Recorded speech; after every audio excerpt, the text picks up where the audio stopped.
Step number 1 is remove your grip ski racks from your vehicle. Remove the mounts from the grip and place them on a stable surface. Make sure the levers are in the closed position and all cores have been unlocked. Be sure to orientate the mounts in the same direction. This will help with the installation process. The kit you received includes 6 lock cores, a set of new keys, a master removal key with ridges, and a master insertion key.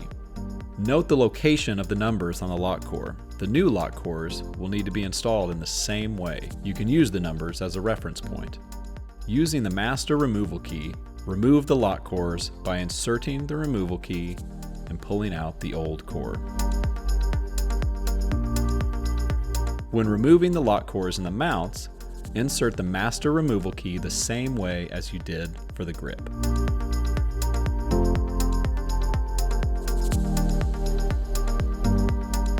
Install the new lock cores using the master removal key.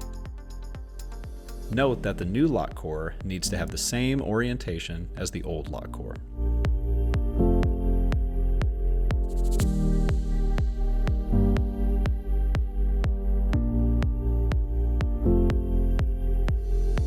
After installing the cores, test the locks with your new keys.